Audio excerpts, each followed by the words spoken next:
Saudi আরবের কাজ করেন বিশ্বের বিভিন্ন দেশের লাখো অভিবাসী শ্রমিক। আইন শৃঙ্খলার বিরুদ্ধে কঠোর অবস্থানের জন্য সুনাম রয়েছে দেশটির। এ কারণেই আইন লঙ্ঘনকারীদের বিরুদ্ধে নিরবিচ্ছিন্ন ধরপাকড়, অভিযান ও অবৈধ প্রবাসীদের গ্রেপ্তারের খবর প্রায়ই শিরোনাম হয় বিভিন্ন গণমাধ্যমে। এরই ধারাবাহিকতায় গেল এক সপ্তাহের অভিযানে 19,000-এর বেশি অভিবাসীকে গ্রেপ্তার করেছে পুলিশ।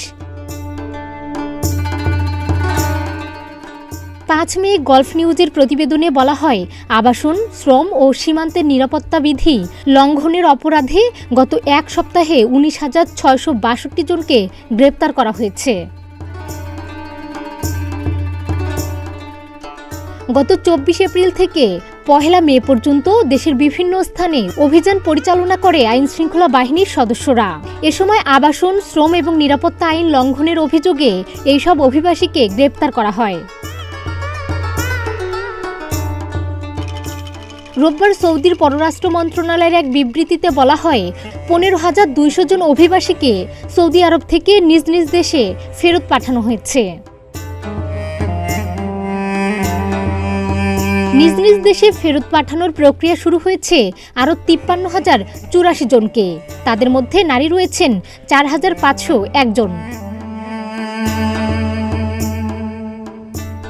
এছাড়া ফেরত পাঠানোর আগে ভ্রমণের প্রয়োজনীয় নথি সংগ্রহের জন্য 44,524 জনকে তাদের নিজ নিজ কূটনৈতিক মিশনে যোগাযোগের নির্দেশ দেওয়া হয়েছে। এদিকে 4 মে থেকে সৌদি আরবের মক্কা নগরীতে প্রবেশে কঠোর বিধিনিষেধ আরোপ করেছে সরকার। পবিত্র হজের প্রস্তুতির সময় হিসাবে এর নির্দেশনা জারি করেছে দেশটির জননিরাপত্তা বিষয়ক অধিদপ্তর। সংশ্লিষ্টরা বলছেন, এ বিধিনিষেধ হজের পুরো কার্যক্রম সম্পূর্ণ হওয়া পর্যন্ত জারি থাকবে। এ সময় স্থানীয়দের মক্কায় প্রবেশেও প্রয়োজন হবে সংশ্লিষ্ট কর্তৃপক্ষের অনুমোদন। হজযাত্রীদের নিরাপত্তা ও শৃঙ্খলা নিশ্চিত করতে বিনা অনুমতিতে মক্কায় প্রবেশে এ নিষেধাজ্ঞা আরোপ করা হয়েছে। অনুমোদন ছাড়া যারা মক্কায় প্রবেশ করতে চাইবে তাদের আইন শৃঙ্খলা বাহিনী ফিরিয়ে দেবে।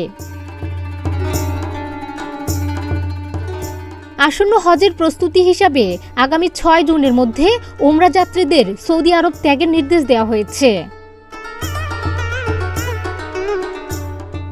চাঁদ দেখা সাপেক্ষে আগামী 14 জুন থেকে পবিত্র হজের কার্যক্রম শুরু হবে।